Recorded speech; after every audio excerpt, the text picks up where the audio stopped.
All right, got to do a disclaimer on this one because some things happened in our political sphere this week, and I'm sure that we have many different leanings in this room. And the reason I love the liturgical calendar is I don't have to subject you to all the things that I'm angry about. I submit myself to the liturgical calendar, and we walk through that age-old, has been around for thousands of years. So I chose this passage before any of the stuff came out this week. I wrote my sermon before any of the stuff came out this week. And I never, ever want to use this pulpit to bully you with politics. I will preach what is in the Bible. I think my hands are full with that, practically. Just to be honest with you, my hands are full with trying to get what God wants in this passage out to us in a modern day context. So if you notice anything in here that you're like, oh, I think he's talking about this, I actually wrote the entire sermon before any of the political stuff came out this week. So keep that in mind. If God is leading you in certain ways to interpret things in your sphere and political things, let God do it. But I am not going to directly talk about that today because I don't want to let the political outrage machine tell us what we ought to be doing in the church on Sunday. I want to let the liturgical calendar guide us. I want to let God's word guide us. And if that translates into you living differently and taking different perspectives on things, that's what it's supposed to do. And has actually guided us for 1,800 years this way. So that's why we have the liturgical calendar. So keep that in mind. That's a disclaimer number one. Disclaimer number two, the Old Testament is old. Is old, y'all. So today's passage, 1 Samuel, takes place a long time ago.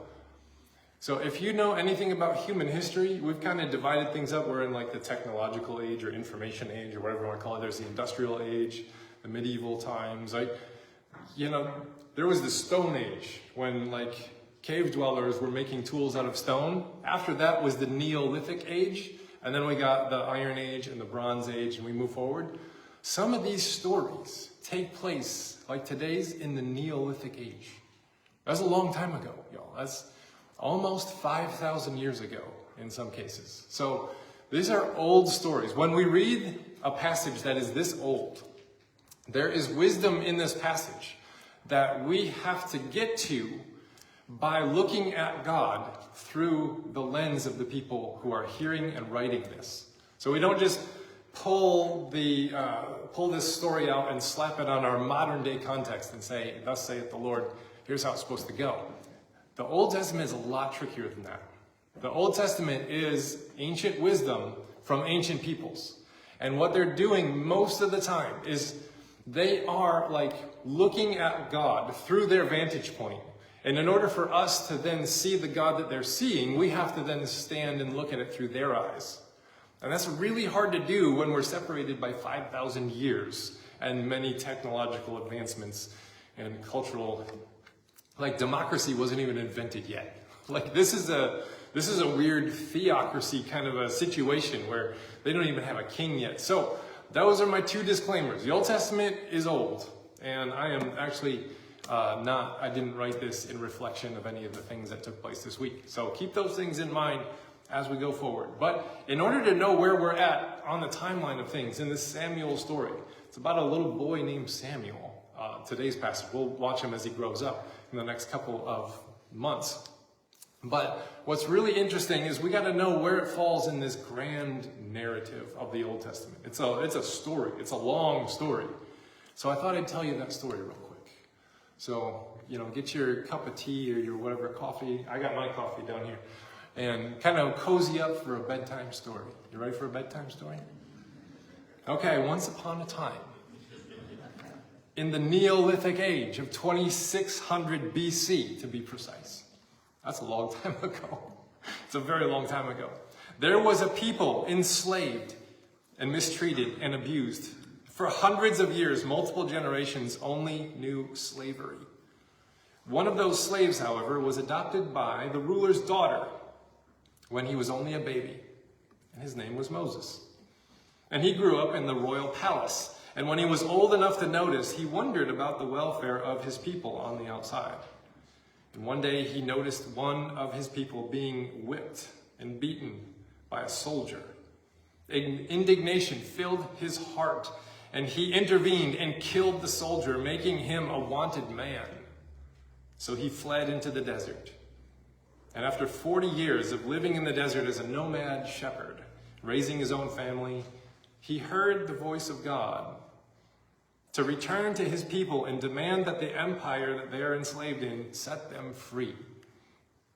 After miraculous displays of God's power to the emperor, he hesitatingly decided to set all 3 million of them free. That's a lot of people, y'all. And so they all set out into the wilderness. Well, the emperor changed his mind and gathered his army and pursued them, pressing them up to the shores of the sea, trapping them for a mass slaughter. But Moses stepped into the water and asked God to intervene. And a wind began to blow over the waters, revealing a dry path to the other side. So the people traveled this path to the other side, pursued by the armies of the empire. The people turned around to prepare to fight them when they got to the other side, but the wind stopped, and the waters rushed in, drowning the soldiers, creating a barrier between them and the empire. They spent the next 40 years wandering in the wilderness looking for a home and learning how to be a people who were not like the ones that oppressed them, a people who practiced justice.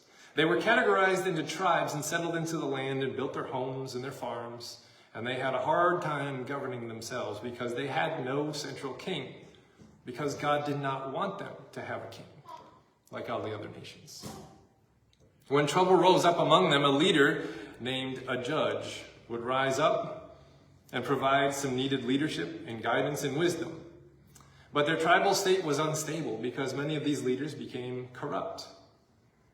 And this is where our story, Samuel, starts today. Well after the Stone Age, but during the Bronze to Iron Age revolution, somewhere between 1400 and 1200 BC.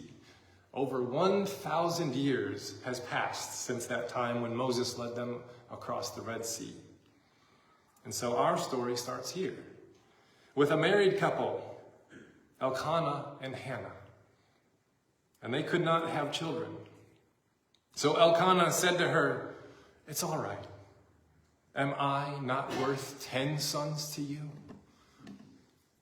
And she said, "You're right." And they lived happily ever after. No, that's not how it went. See, guys, this is why we don't just take the Bible out of context. Because that was a dumb thing to say. Am I not worth 10 sons to you? No, that's not it. Well, Hannah was not just okay with having no kids. So she went to the temple. She came before the priest, Eli. And she was praying to God in the temple, and Eli took notice. He says, "What are you praying for?" And she says, "I'm praying for a son, because I haven't had a son."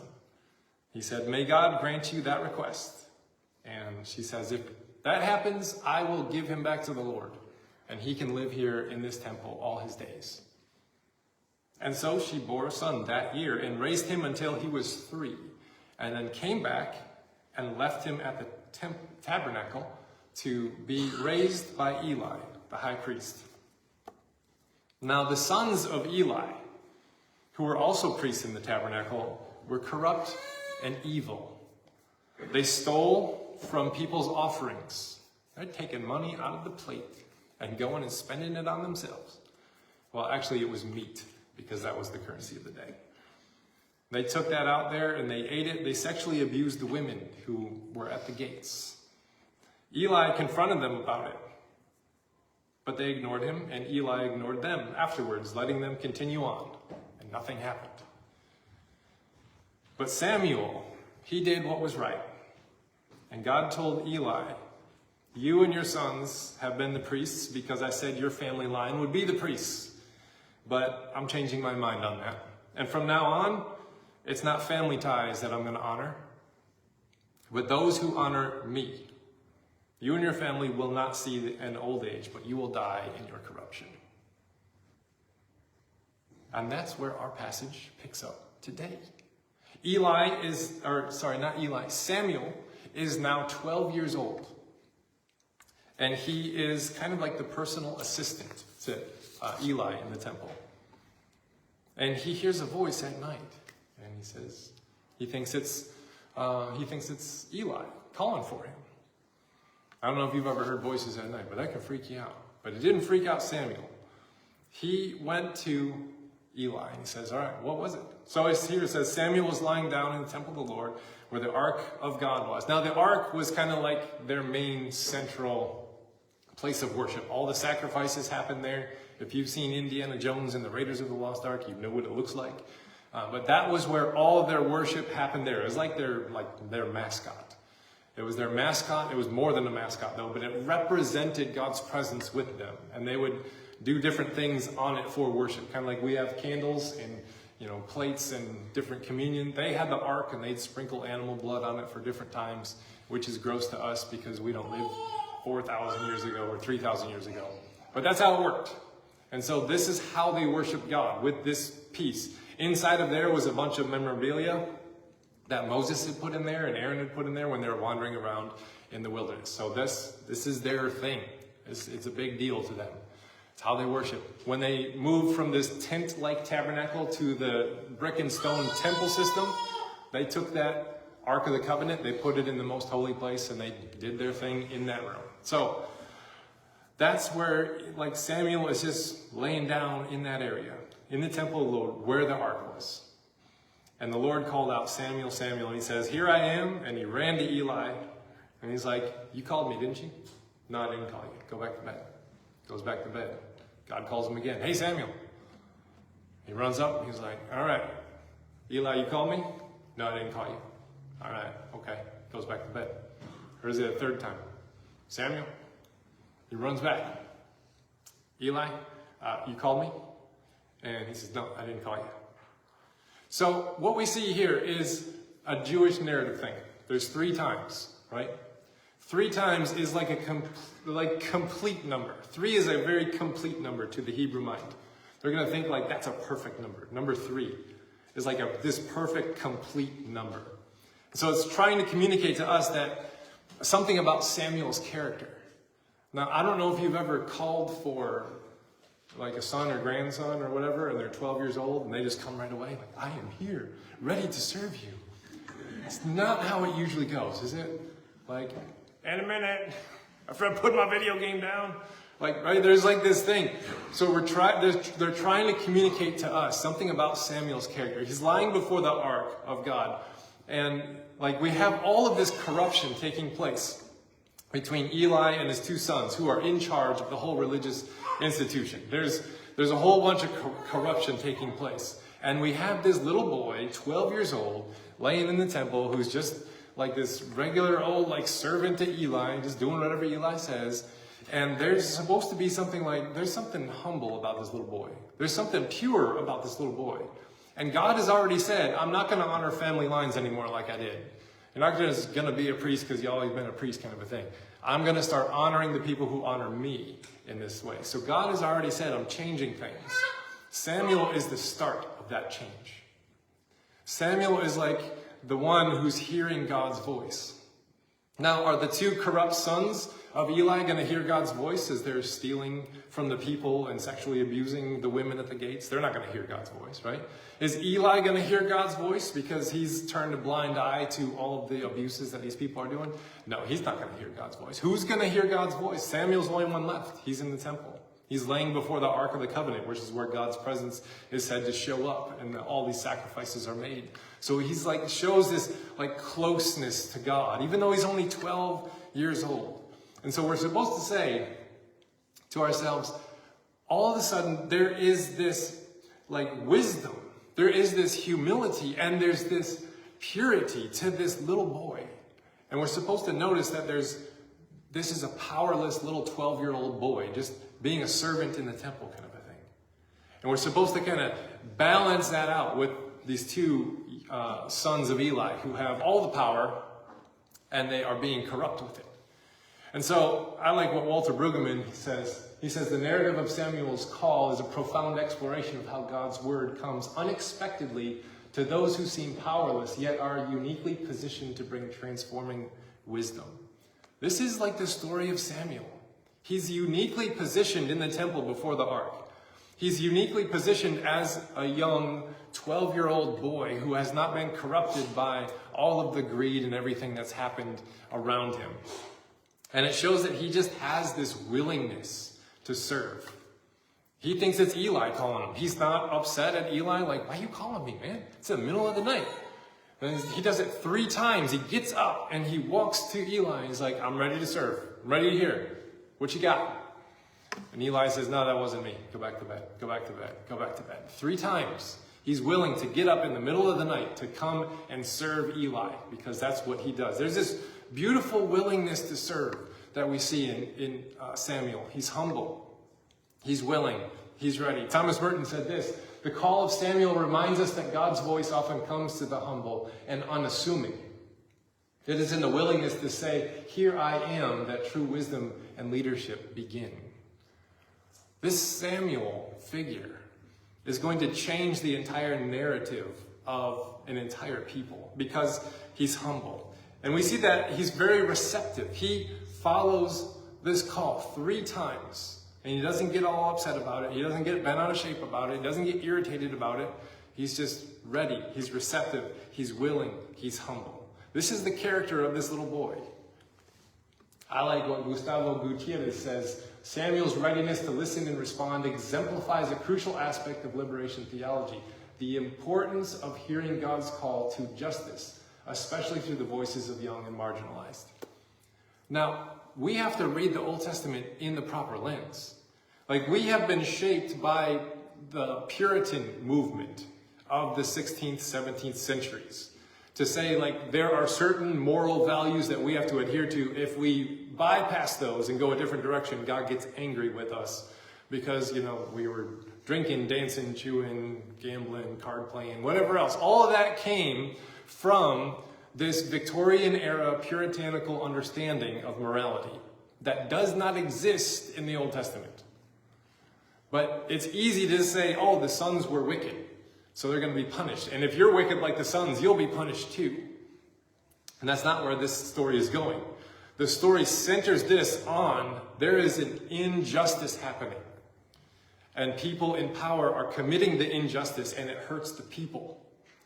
It's not oh, look, they're sexually promiscuous, so let's bring the hammer down on them.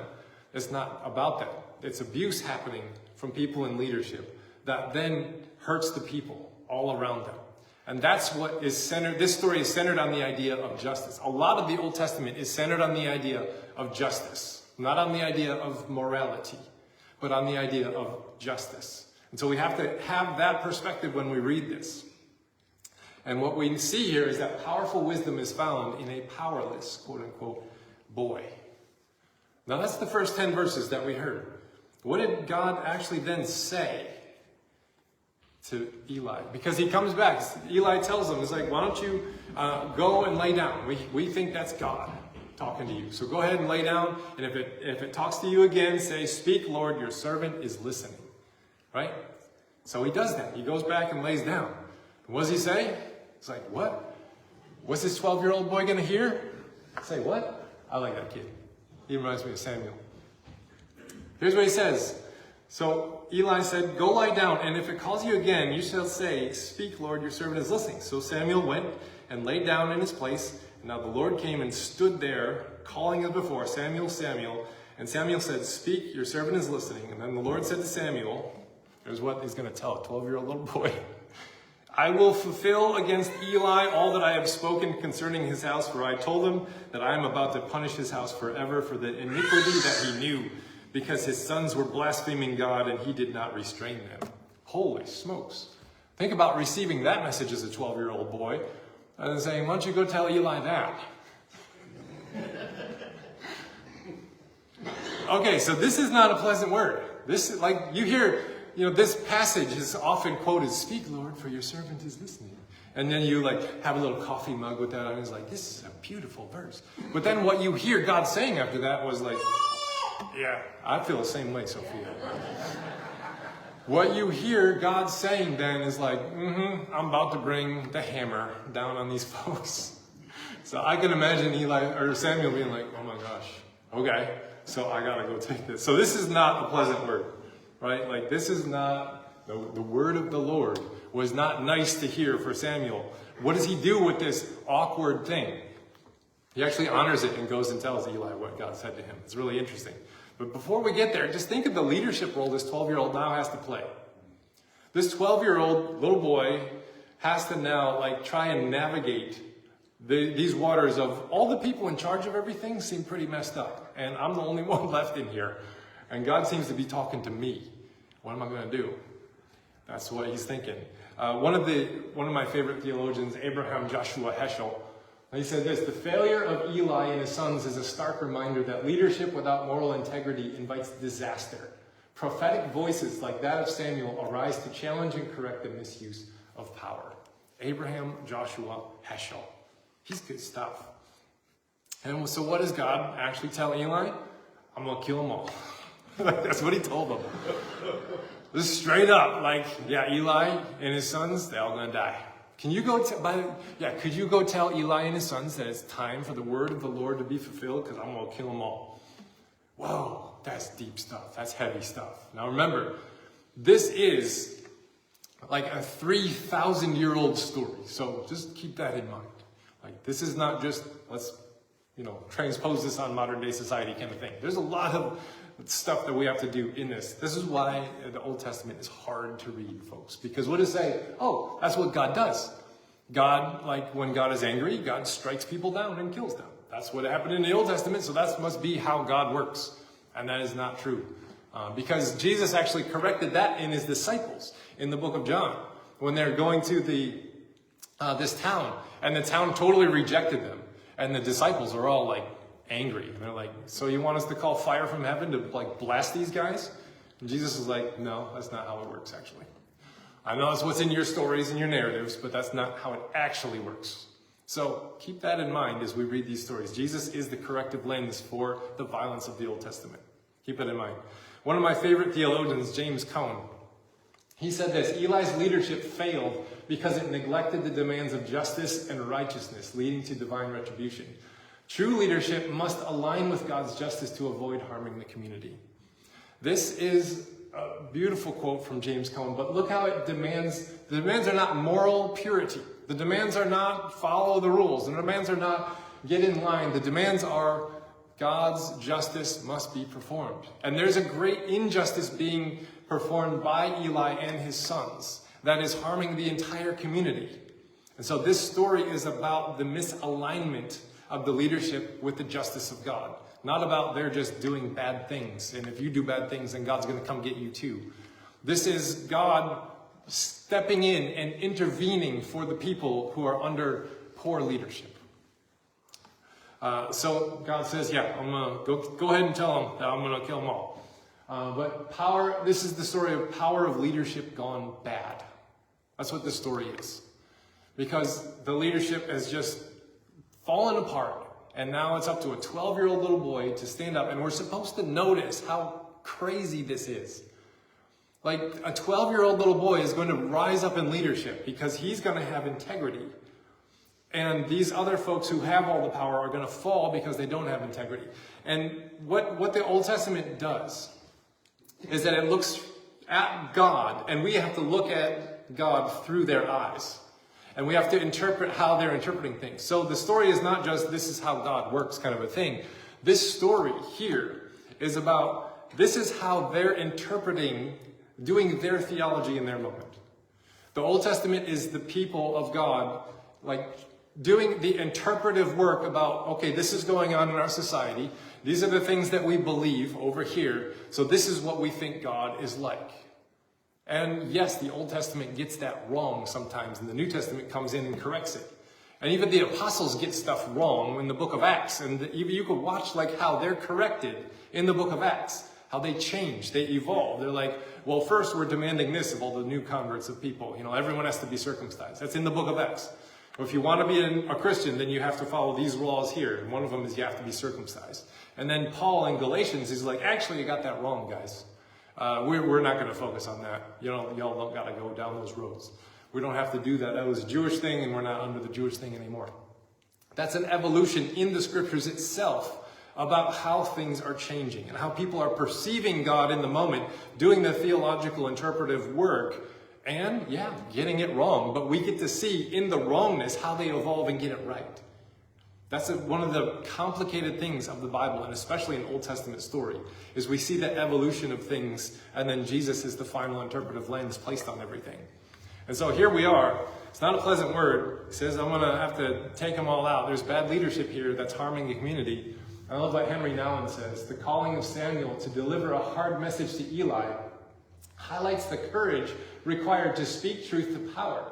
It is a call to integrity in leadership, even when the message is difficult. And so here we are. Leadership gone bad has hurt the community. So what happens next? Whoa. Some stuff has already happened in this passage. It's been really interesting. What happens next? Eli dies. Eli dies. Tribal war breaks out. And what happens in this moment is that Samuel rises up. He gains the trust of the people.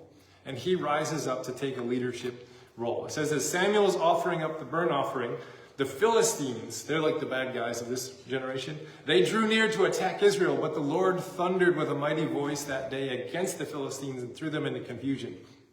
And they were routed before Israel. And the men of Israel went out and struck them down. And Samuel took a stone and set it up and says, this is, thus far the Lord has helped us. So the Philistines were subdued and did not enter the territory of Israel all the days of Samuel. That's chapter 7, because next week they just move us on to chapter 8 without any of that context. What happened before that was that they got their butts kicked by the Philistines. And Samuel leads them to a victory in this battle here. But before that happened, there was a tragic defeat. The Philistines stole the Ark of the Covenant, and they killed Eli's 2 sons. And so a messenger comes back. This is a painting of that moment when a messenger comes back to Eli, who's sitting in the chair. And Eli says, tell me news. How'd the battle go? And he's like, not so good. The Ark of the Covenant was stolen and your sons died. And it says that he fell off of his chair and broke his neck and he died in that moment. And so here it all happens. And the theological work that they're interpreting is God has done this. God has set this up. The sons are dead, and Eli is now dead, just like they said. Right? So this is a theological moment that they're trying to interpret. But in this moment, what we can pull out is that Samuel, through his integrity, through his saying what needs to be said in truth, in humility, he says things and gains the people's trust. New Testament scholar N.T. Wright says this: Samuel's integrity and faithfulness become a bulwark for Israel, demonstrating that true leadership grounded in God's guidance brings protection and peace to the people. And he is actually going to lead this people through some of the best times of their life, of their whole history. And then we have King David, and then everything falls apart after King David's done. And the story of Kings and Chronicles and all that stuff is pretty much the people totally lose their way. The kings are up and down. It's never that great. But the pivot point is the people demand Samuel give them a king. We want a king just like all the other nations. And that's the pivot point. Once God says, fine, I'll do it. But first I got to warn you, he's going to enslave you. He's going to tax you. He's going to steal all your stuff. He's going to do all this stuff. And they're like, that's all right. Because we want a king just like everybody else has a king. And so that's the pivot point. And when the people choose that over God, that's when everything falls apart. They get a bad king and things go from bad to worse over and over and over again. And so Dorothy Day actually said this. She said, the story of Samuel's leadership shows that it is not power but integrity and faithfulness to God that secures the well-being of a community. She was a Catholic social worker from the early 20th century. Now Samuel assumes leadership. He takes position in he's now in charge of stuff because everyone else is dead. So he just kind of rises up and he's now in charge. And he hears from God and he leads the people. And Joe Sobrero says this: Samuel's rise to leadership in the wake of Eli's fall underscores the liberationist view that authentic leadership must be rooted in justice and integrity, which ultimately safeguard the people from oppression. Integrity provides justice for the community. That's basically what Samuel's message is to us. It's not trying to tell us, like, well, this is how God works and you better stay in line or God's going to kill you too, or kind of a thing. That's their interpretive lens that we have to kind of get around. But the one jewel we pull out of this is that integrity provides justice for the community. And when there is not justice present, that's the thing that really makes God, like, angry. That makes God mad. In the Bible, the whole Bible, the thing that makes God the maddest is when there is not justice for the people. And Samuel is the story of how to get to justice is through integrity. That's what he says. So, in conclusion here, if it's true that the wisdom is found outside of the vested power system, Samuel was only 12. He was a little boy. He was not wrapped up in the whole system like Eli and his sons were. Where should I seek out wisdom for my life? Are you going to go to all the big bulwarks of information that, like, feed everything out? How do we find true wisdom when wisdom is not found in the vested power systems in this story? How are you going to find wisdom? Think about that. If it's true that corruption kills community, how can you practice transparency and accountability? That's important. Transparency and accountability are important, not just for leaders, but for humans. How will you practice that? And if it's true that integrity provides justice, how can I humbly lead by example? Those are the things that we got to be thinking about when we reflect on this story. So you can write those down if you want. But we have a Psalm 139 by Malcolm Guite. It requires some inner reflection. Psalm 139 is one of those things that gives us that reflection moment. And so Psalm 139 says this very night I worship and adore, for I am drawn towards your mystery. I cannot fully know you, but before I was conceived, you knew and summoned me. You called me into being. I was formed both in my mother's womb and in the sea of your strong love. The blood that warmed my growing body also flowed in you when you were hid in Mary's womb. And formed in our humanity, I turn to you because you know my heart better than I. The darkness there was never dark to you. However low I fall, however high I rise, your loving presence meets me there, and you will still be with me when I die. Psalm 139 by Malcolm Guite.